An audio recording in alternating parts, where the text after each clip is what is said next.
बंगाल में चुनाव है तो बंगाल में भी ममता बनर्जी एक तरह से हिंदुत्व के रथ पर सवार हो गई है। मुर्शिदाबाद के बेलडांगा में कभी उन्हीं की पार्टी के विधायक रहे हुमायूं कबीर के न्यू बाबरी मस्जिद से दूरी बनाकर अब वो मंदिर पर फोकस कर रही है। हिंदुओं के तीर्थों के विकास की बात ममता दीदी कर रही है। ममता बनर्जी से कोलकाता में दुर्गा आंगन परिसर का उन्होंने शिलान्यास किया है। 5 जनवरी को हिंदुओं के तीर्थ गंगा सागर में पुल की नींव वो रखने वाली हैं। जनवरी के ही दूसरे हफ्ते में सिलीगुड़ी में महाकाल मंदिर की नींव रखने का भी ऐलान किया जा चुका है। इससे पहले ममता बनर्जी ने दीघा में जगन्नाथ मंदिर का उद्घाटन भी किया था। यानी हर मंदिर का रिप्लिका बंगाल में बन रहा है, वो भी चुनावी तारीखों की घोषणा के ठीक पहले, और ये खुद ममता बनर्जी कर रही है। ये ममता बनर्जी हैं जो एक वक्त पर जय श्री राम के नारे से चिढ़ा करती थी। अगर कोई उनके सामने जय श्री राम के नारे लगाए तो गाड़ी रोककर भिड़ जाती थी।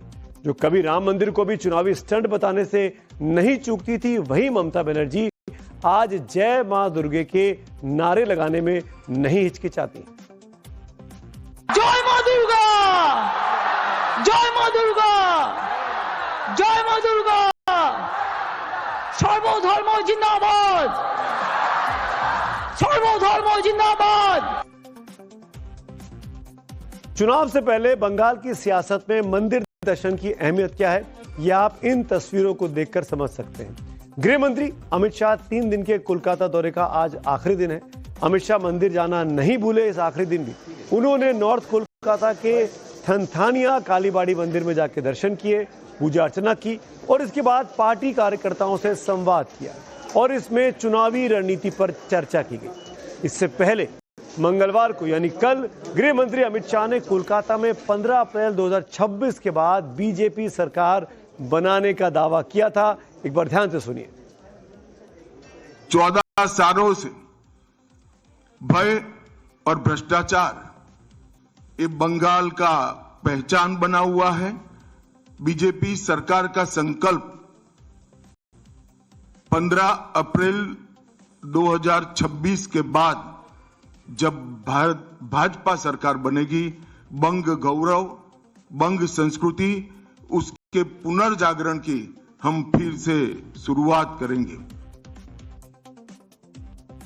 एक और अमित शाह कोलकाता में बीजेपी की चुनावी रणनीति को फाइनल शेप दे रहे हैं तो दूसरी ओर दिल्ली में टीएमसी अमित शाह को टारगेट पर ले रही है। एसआईआर के मुद्दे पर चुनाव आयोग के साथ 2.5 घंटे मीटिंग कर बाहर निकले टीएमसी के महासचिव और सांसद अभिषेक बनर्जी ने गृह मंत्री अमित शाह को चैलेंज करते हुए कहा कि जितनी ताकत लगाना है लगा ले, चुनाव तो टीएमसी ही जीतेगी क्योंकि बंगाल की जनता उनके साथ है। यह दावा टीएमसी के सांसदों ने किया। My appeal to all like-minded parties, especially the one in the opposition, कि वोटर लिस्ट में चोरी हो रहा है, सॉफ्टवेयर से चोरी हो रहा है, ईवीएम से चोरी नहीं हो रहा है, बिकॉज ईवीएम आपको चेक करने का मौका मिलेगा। You are not getting to understand what algorithm they are running and what kind of software they are using to remove 50 lakh 1 crore voters and disenfranchise them. Abhishek Banerjee ने मुख्य चुनाव आयुक्त ज्ञानेश कुमार पर गंभीर आरोप लगाए। उन्होंने कहा कि पिछली बार जो 5 सवाल उनसे पूछे थे उनका जवाब आज तक नहीं मिला। सीसी हमें उंगली दिखाकर बात करते हैं। इस पर अभिषेक बनर्जी ने कहा कि उन्होंने फौरन आपत्ति जताई और कहा कि वो नॉमिनेटेड है, हम और इलेक्टेड है, यानी सीसी जो है वो नॉमिनेटेड है और सांसद जो गए थे वो इलेक्टेड लोग हैं। अभिषेक बनर्जी का यह भी आरोप है कि कोऑपरेटिव सचिव के पद से सीसी बनाकर ज्ञानेश कुमार को देश बर्बाद करने के लिए भेजा गया है। वो इनडायरेक्टली अमित शाह पर हमला कर रहे थे क्योंकि कोऑपरेटिव मामलों के मंत्रालय अमित शाह ही संभालते हैं। अभिषेक बनर्जी के आरोपों पर जवाब चुनाव आयोग से भी आया है। इलेक्शन कमीशन ने नसीहत देते हुए कहा कि टीएमसी ये सुनिश्चित करे कि उनके ग्राउंड लेवल कार्यकर्ता चुनाव ड्यूटी पर तैनात किसी भी स्टाफ को धमकाने में शामिल न हो। अगर वैसा करते गए तो उन पर कानूनी कार्रवाई की जाएगी।